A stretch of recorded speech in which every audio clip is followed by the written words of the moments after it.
Bonjour à tous et bienvenue dans cette nouvelle vidéo de support du cours d'histoire-géographie. Au programme de cette vidéo, je vais un petit peu revenir sur le chapitre en cours qui porte donc sur le rôle de la France dans les unifications italiennes et allemandes. En fait, je vais un petit peu vous expliquer ici ce qu'on a pu faire la semaine passée avec le groupe en présentiel. Lors de la précédente vidéo, nous en étions arrêtés au grand 1 intitulé « La politique extérieure du Second Empire ». Ce qu'on avait pu voir dans cette première partie, c'est que Napoléon III était relativement souvent intervenu à l'étranger pour porter deux grands principes, à savoir l'autodétermination, mais également le principe des nationalités. Ce sont deux grands principes qui sont issus de la Révolution française et que Napoléon III va essayer de porter un petit peu à l'étranger.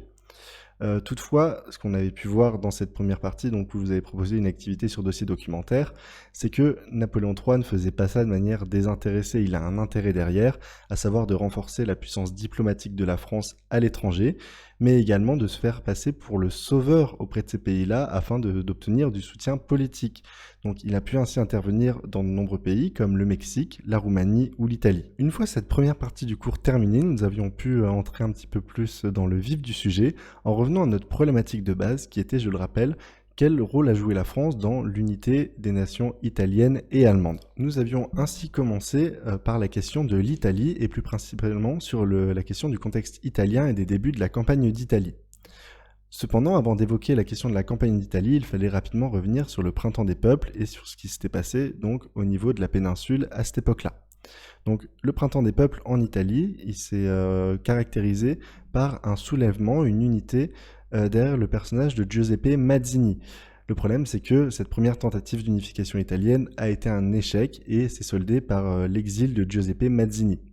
Toutefois, on ne peut pas vraiment dire qu'il n'y a pas eu d'évolution, car on va voir apparaître un petit peu dans tous les États italiens certaines réformes un peu plus libérales qui vont sortir de l'absolutisme qu'on pouvait voir à cette époque-là un petit peu partout. Malheureusement pour l'Italie, on a l'Autriche juste derrière et qui est une très très grande puissance à l'échelle européenne. D'autant plus qu'elle a une certaine mainmise sur l'Italie, on pourra voir ça un petit peu plus tard. Donc cette Autriche va s'opposer très largement à un petit peu toutes ces réformes libérales et on va avoir un retour assez rapide à l'absolutisme dans tous les États italiens. Ainsi, en 1859, l'Italie n'est pas vraiment une entité politique à proprement parler, mais plutôt un assemblage d'États. Parmi ceux-ci, on va pouvoir citer le royaume des deux Siciles et les États pontificaux, qui sont des royaumes indépendants. Pour revenir rapidement, les États pontificaux sont les États qui relèvent de la juridiction du pape pontifical, renvoyant au personnage du pape. On va également avoir trois duchés qui vont être sous influence autrichienne, à savoir Parme, Modène et la Toscane. Enfin, on va avoir deux provinces qui en fait appartiennent purement et simplement à l'Autriche, sont la Lombardie et la Vénétie. On a également un autre royaume qui est le royaume de Piémont-Sardaigne et c'est celui-ci qui va particulièrement nous intéresser par la suite. En effet, le royaume de Piémont-Sardaigne fait figure d'exception en Italie dans la mesure où c'est un état un petit peu libéral, c'est-à-dire qu'on va y voir par exemple une constitution. À la tête de ce royaume, on va trouver deux grands personnages qui sont un petit peu considérés comme étant les pères de l'unification italienne, à savoir Victor Emmanuel II, le roi, et Camillo Cavour, son premier ministre. En fait, l'unification italienne, elle va venir de ce royaume-ci, donc de ces deux personnages-là. Le problème qui va se poser, c'est que pour unifier l'Italie, il va falloir faire la guerre, et notamment faire la guerre à l'Autriche. Or, comme on l'a vu, l'Autriche, c'est une très très grande puissance, et donc ce royaume va devoir trouver de l'aide quelque part. Cette aide, le royaume de Piémont-Sardaigne, il va la trouver en France avec Napoléon III. Deux accords vont être signés entre les deux pays. Un premier officieux qui va résulter de l'entrevue de Plombières qui va avoir lieu le 21 juillet 1858 à Plombières-les-Bains. Et enfin, un deuxième officiel cette fois-ci qui va être signé le 10 décembre 1858 qui va être un accord défensif. Par accord défensif, en fait, ce qu'on va entendre, c'est si jamais l'un des deux pays est attaqué, l'autre va devoir l'aider. Bien que Napoléon III soit d'accord pour aider le royaume de Piémont-Sardaigne à essayer d'unir l'Italie, il n'est pas d'accord pour que toute l'Italie puisse s'unir. En effet, d'après lui, cet accord va uniquement servir à faire en sorte que le royaume de Piémont-Sardaigne puisse annexer la Lombardie et la Vénétie. Pourquoi est-ce que Napoléon III ne veut pas que le royaume de Piémont-Sardaigne unifie toute l'Italie? Eh bien parce qu'il y a ces fameux États pontificaux que j'ai pu évoquer auparavant, donc qui appartiennent au pape. Or, il se trouve qu'en France, le plus grand soutien politique de Napoléon III, ça va être les catholiques. Or, si jamais la France intervient au prix du Piémont-Sardaigne pour aider à justement défaire ces États pontificaux, Napoléon III va perdre le soutien de ses électeurs. Et donc, revenons-en à nos accords. Peu de temps justement après que l'accord du 10 juillet 1858 soit signé, le royaume de Piémont-Sardaigne va provoquer l'Autriche qui va en réponse déclarer la guerre. C'est donc le début de la campagne d'Italie qui va donc avoir lieu en 1859. Cette campagne, elle va se solder par la victoire des forces franco-piémontaises, tout d'abord à Magenta le 4 juin 1859, puis finalement à Solferino le 24 juin 1859. L'Autriche, défaite, va devoir signer un armistice le 11 juillet à Villafranca, et la condition de cet armistice, c'est que justement le royaume de Piémont-Sardaigne va annexer la Lombardie. Il ne parviendra donc pas immédiatement à annexer la Vénétie. Napoléon III se dit bon, maintenant c'est bien, on va s'arrêter là, mais finalement ça va pas être le cas car quelques temps après, le royaume de Piémont-Sardaigne va continuer à unifier l'Italie et finalement on va avoir la proclamation du royaume d'Italie en 1861. Cependant, l'unification de l'Italie derrière la personne de Victor Emmanuel II signifie également la disparition des États pontificaux. Et donc c'est ce que Napoléon III craignait en aidant le royaume de Piémont-Sardaigne, c'est qu'effectivement il va perdre le soutien des catholiques français. Toutefois, cette campagne d'Italie n'est pas qu'un échec pour la France, car le royaume du Piémont-Sardaigne s'était engagé à offrir des contreparties à la France en cas de victoire. Ces contreparties, elles avaient été décidées lors de l'entrevue de Plombières du 21 juillet 1858, et il s'agissait en fait de la cession à la France du duché de Savoie et du comté de Nice, qui sont donc sur la juridiction de Victor Emmanuel II. Toutefois, cette annexion, elle va poser des problèmes, et c'est ce qu'on avait pu voir dans un petit b, le rattachement de Nice et de la Savoie à la France. Cette annexion, elle pose effectivement des problèmes, car elle va aller un petit peu à l'encontre du principe des nationalités. En effet, même si la Savoie est relativement proche culturellement de la France, elle est également culturellement proche de la Suisse, ce qui fait qu'on va avoir pas mal de Savoyards qui vont demander à être attachés à la Suisse. Le fait que ça aille à l'encontre du principe de nationalité, ça va se ressentir encore plus à Nice. Nice, pour le coup, le comté de Nice est très très proche culturellement du royaume de Piémont-Sardaigne, mais pas du tout de la France.